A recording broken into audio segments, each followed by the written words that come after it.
Concernant le reste à charge zéro, c'est une promesse de notre président en campagne, qu'il a l'intention manifestement d'être réalisée. On a appris ces jours-ci que ça serait d'ici la fin du quinquennat. Heureusement, parce que s'il nous avait dit que ça sera après le quinquennat, ça aurait quand même posé un problème. Donc c'est un minimum que ça soit pendant le quinquennat. Donc pour moi, c'est une non-information. Évidemment que c'est dans le quinquennat, autrement c'est pas une promesse. Donc si cette promesse doit être tenue, je rappelle quelle est la promesse. C'est pas le reste à charge zéro pour tout, c'est le reste à charge zéro pour les lunettes, pour le dentaire et pour l'audioprothèse. Concernant les lunettes, le dentaire et l'audioprothèse, il ne s'agit pas non plus de tout prendre. Donc actuellement, que ça soit pour l'un ou pour l'autre, il y a des négociations qui sont en cours avec les industriels, avec les dentistes, les industriels pour l'audioprothèse, pour les lunettes et le dentaire avec évidemment les premiers concernés, c'est-à-dire les dentistes, mais aussi ceux qui fabriquent les couronnes, qui sont soit des artisans, des prothésistes, soit carrément des usines qui sont souvent en Chine ou en Turquie, voire en Europe de l'Est. L'idée étant de dire, on va définir un panier qui sera un reste à charge zéro.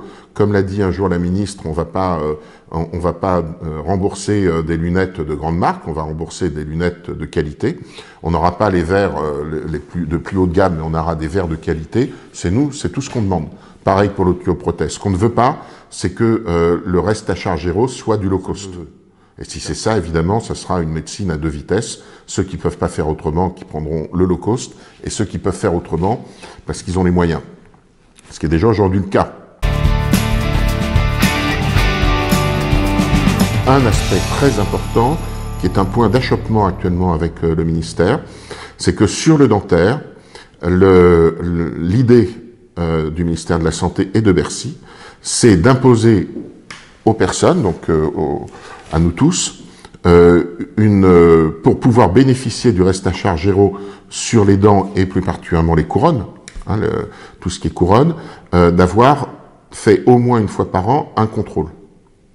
Alors on rentre dans la prévention. Évidemment, nous soutenons le fait d'avoir un contrôle une fois par an. Ça évite évidemment d'aller chez le dentiste quand on a une carie.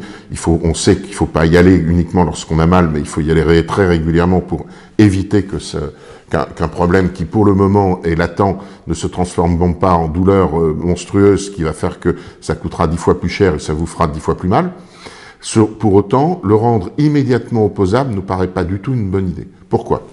Parce que c'est tellement pas dans l'ADN de notre système de santé de la Sécu que ce qui va se passer, je vais vous le dire, ça va être très simple. Tous ceux qui lisent Le Monde ou Le Figaro ou Le Parisien, bref, la presse, vont être parfaitement informés. Et là, c'est plutôt les CSP+, c'est-à-dire les personnes qui vont chercher l'information. C'est pas notre première cible sur le RAC 0. Le reste à charge zéro, notre première cible, c'est les gens qui n'ont pas de sous. Ce sont les plus faibles, les plus fragiles.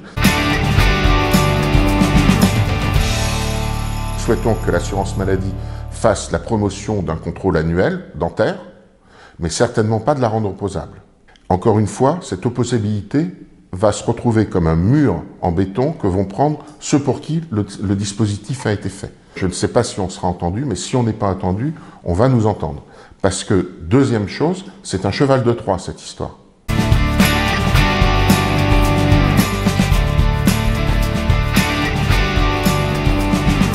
Le cheval de Troie, c'est d'introduire ce que un certain nombre sont prêts à faire depuis des années mais n'osent pas, c'est d'introduire l'assurance maladie universelle, comme on a aujourd'hui, sous condition.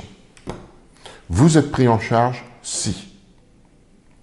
Et vous êtes pris en charge si, c'est une façon de faire des économies pour sortir de la prise en charge des personnes qui n'ont pas été observantes sur les obligations qui présupposent et qui autorisent la prise en charge. Et ça permet de faire des économies, encore une fois, sur le dos des plus fragiles, parce que les plus informés feront très attention pour être pris en charge à 100% ou à 80% ou à 70%,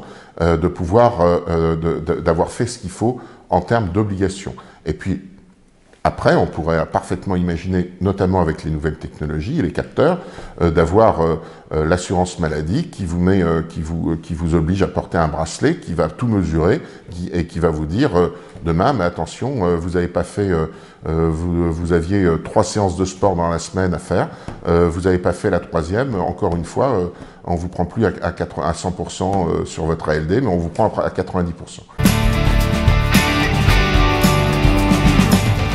Faire très attention à ça, parce que c'est ce que veulent les assurances. Et il peut y avoir une certaine porosité entre l'analyse de certaines assurances et l'assurance maladie.